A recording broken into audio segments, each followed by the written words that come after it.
sejak menikah. Sebelumnya nggak ada angan-angan punya rumah, itu belum. Wah, menikah nih gitu kan nggak enak ya kalau sama orang tua terus. Jadi ya ayo coba kita nabung sama suami saya. Selain nabung terus cari-cari, kalau nanti uangnya sudah ada, cari rumah yang cocok di mana ya gitu. Jadi setelah sholat subuh saya ada kaleng, kayak apa itu namanya, celengan, itu saya tulisin sedekah subuh. Jadi setiap setelah subuh saya rutin memasukkan uang itu, dan sebelum memasukkan saya berdoa dulu hajat saya seperti itu. Baik, nama saya Mafaza Rahmi, biasa dipanggil Mafa. Saya asli Sidoarjo, rumah ibu saya di Tebel, dekat dari sini.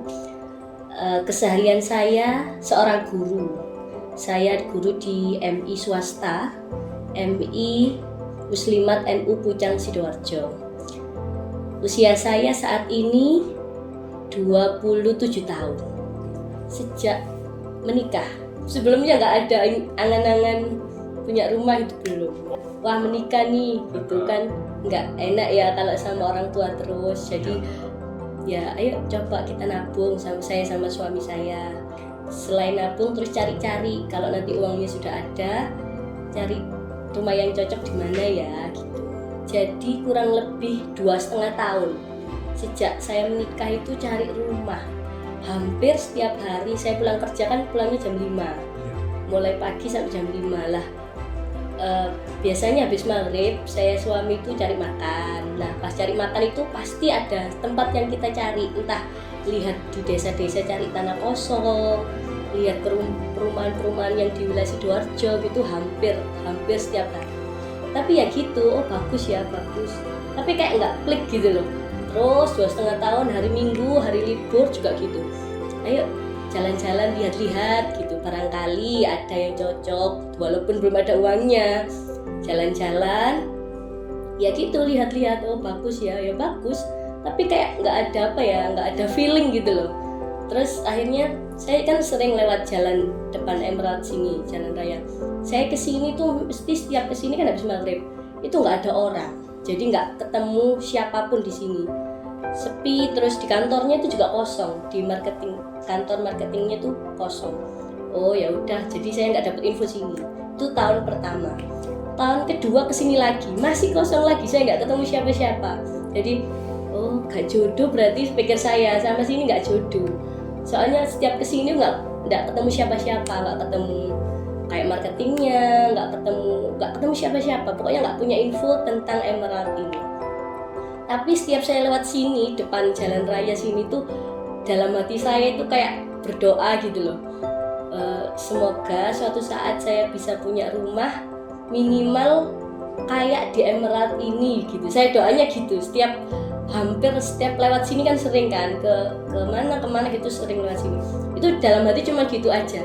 Semoga suatu saat saya bisa punya rumah minimal seperti yang ada di Emerald sini gitu. Karena dulu kan masih yang rame masih Blok C itu kan. Jadi lihat Blok C itu sudah seneng gitu. Lalu lihat rumah contoh di situ, di Blok B ini yang tengah ini, Blok B itu juga gitu, kayak bagus ya modelnya, itu kayak langsung suka gitu loh. Nah tapi saya nggak pernah dapat infonya, nggak ketemu marketingnya gitu. Akhirnya suatu saat suami saya ayo nyoba ke Emerald sekali lagi. Kalau nggak ketemu siapa-siapa, nggak dapat info apa-apa, berarti belum jodoh gitu. Akhirnya tetap habis maghrib saya kesini, dan sepi kan ya habis maghrib itu ya. Cuma ada satpam di depan, cuman saya nggak tanya ke satpam. Akhirnya ada satu orang duduk di depannya tulisan Emerald gitu loh Pak. Nah duduk situ, orangnya tuh kayak diem aja, nggak tahu ngapain gitu. Terus akhirnya saya tanya, Pak jenengan tugas sini nopo, intinya gitu. Oh iya Bu, silakan kalau mau tanya-tanya. Baru itu dapat info. Lihat jalan-jalan ke rumah contoh. Oh iya Bu, mohon maaf, kuncinya ini lagi dibawa sama siapa ya kalau nggak salah, Pak Fendi, sama kayak mandornya gitu ya, Pak Fendi itu kepala proyeknya, jadi nggak ada kuncinya gitu. Oh jadi kita bisa lihat dari depan aja ya Pak ya. pengen lihat dalamnya Pak, mungkin bisa janjian Bu besok sore kesini gitu. Oh ya udah besok aja saya kesini lagi gitu. Jadi awalnya itu, lalu besoknya kesini saya sama suami saya sama anak saya, lalu entah pas sore itu pas di ada Pak Agus di sebelah rumah contoh itu ada Pak Agus. Nah Pak Agus itu ownernya Emerald Village ini. Wah jadi saya pas ini kayaknya jodoh deh. Saya langsung nggak pikir lama, langsung kayak serak, kayak klik gitu. Oh ya kayaknya ini hidayah, petunjuk kalau benar-benar saya mau punya jodoh rumah di sini gitu begini. Jadi terus akhirnya saya bilang kenalan sama Pak Agus, ngomong-ngomongan. Saya tanya, Pak kalau saya request gini-gini bisa mau apa aja bisa. Beneran Pak? Iya bisa. Minta apa? Ya saya minta yang free aja Pak, yang banyak gitu ceritanya. Minta gini dan oke gitu. Baik banget. Sangat bahagia sekali. Gimana perjuangan saya itu kan cari rumahnya kan lama, bisa dibilang lama. Ada teman bilang lihat tuh di sini loh bagus, terus lihat saudara, kesini lihat di sini ada bagus, kayaknya kamu cocok, lihat. Tapi nggak aduh belum, bukan yang itu gitu kayak gitu. Terus akhirnya ini kan cocok banget, ada masjid, pokoknya semuanya pas gitu loh, selera sama selera kami. Ya pasti seneng banget, bahagia ada. Jadi semuanya kalau di Emerald itu fleksibel banget, sesuai keinginan kita. Mau model kayak apa, desainnya kayak apa, itu boleh banget. Warnanya kayak apa, semuanya itu boleh banget. Sampai teman saya itu kan juga beli perumahan di perumahan lain, heran sampai dia itu, kamu itu beli perumahan tapi kok bisa sampai meletakkan batu pertama. Itu kan ada Pak dulu. Jadi sistemnya di Emerald ini tuh kalau ada yang beli baru dibangun kan kayak gitu. Lah teman saya tuh heran, katanya kamu beli perumahan kok bisa request, kok bisa ikut naruh batu pertama kayak bangun rumah sendiri gitu loh. Nah itu kelebihannya dari Emerald. Saya sampai cerita ke temennya, oh enak ya ternyata kayak gitu. Kalau aku enggak, aku harus nurut sama developerku, harus nurut sama pokoknya nurut sama perumahannya gitu. Kalau di sini sangat-sangat fleksibel, recommended banget buat generasi saat ini. Iya, nggak pernah kebayang sih. Ya alhamdulillah aja kok tiba-tiba sudah punya rumah juga, sebelumnya nggak pernah ngebayangin kayak gitu. Iya.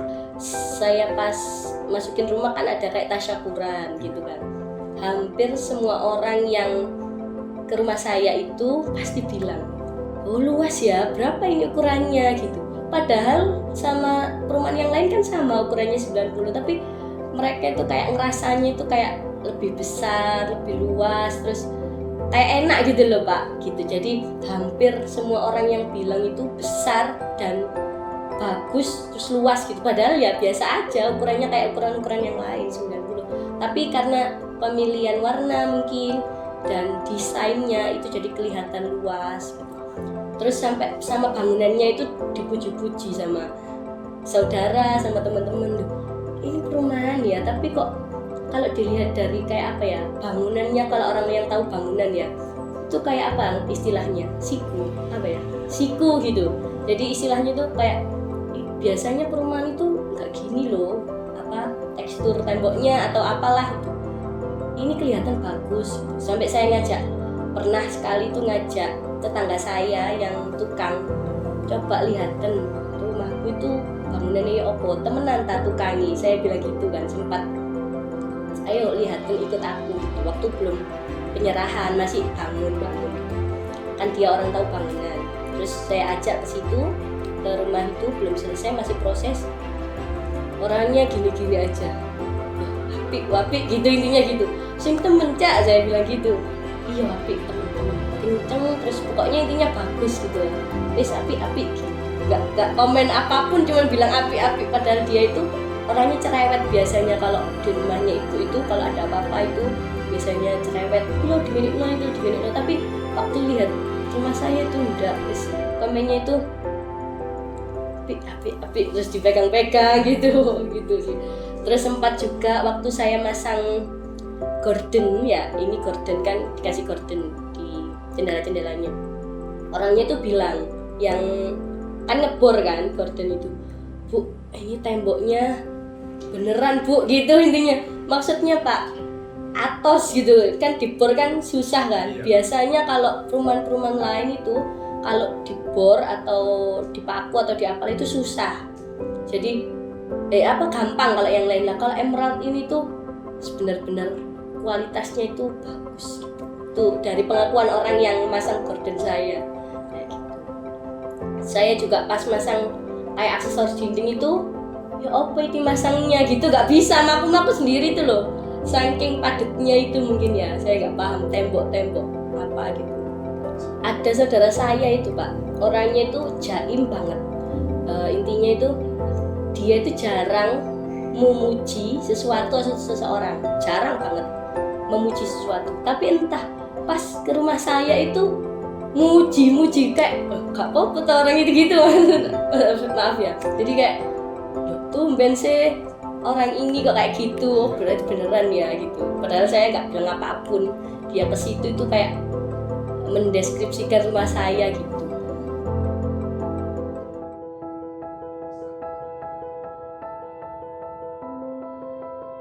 Ada usaha yang harus dilakukan memang untuk mencapai suatu impian. Kalau dari saya itu yang pertama nabung mesti ya.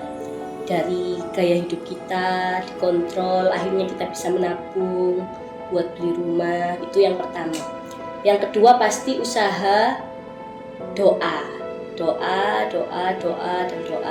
Lalu yang ketiga itu kalau kita punya hajat, punya kebutuhan, punya keinginan, saya biasanya itu membiasakan sedekah subuh Pak. Jadi sedekah subuh itu adalah sedekah yang dilakukan setelah sholat subuh. Jadi mulai saya muda dulu, mulai belum menikah, sudah lama itu pasti saya melakukan sedekah subuh sih. Jadi setelah sholat subuh saya ada kaleng, kayak apa itu namanya, celengan, itu saya tulisin sedekah subuh. Jadi setelah subuh saya rutin memasukkan uang itu, dan sebelum memasukkan saya berdoa dulu hajat saya seperti itu.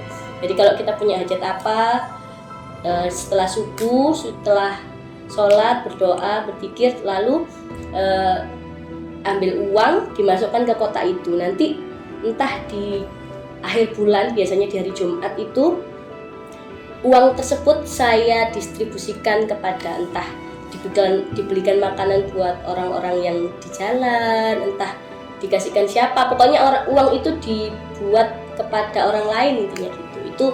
Itu rahasia saya sih. Jadi selama ini impian-impian saya terwujud itu dari beberapa itu ya, berawal selain dari usaha kalau beli rumah ya usaha cari rumah yang sesuai selera kita, dan itu nggak mudah, nggak sebentar gitulah istilahnya. Jadi gampang susah kalau buat rumah. Jadi 3 itu kalau usaha saya, nabung, sholat dan berdoa, yang ketiga sedekah subuh itu. Dan alhamdulillah sampai saat ini kalau saya punya impian itu ya insya Allah terwujud dengan kesabaran, dan harus ekstra sabar lah pokoknya apapun.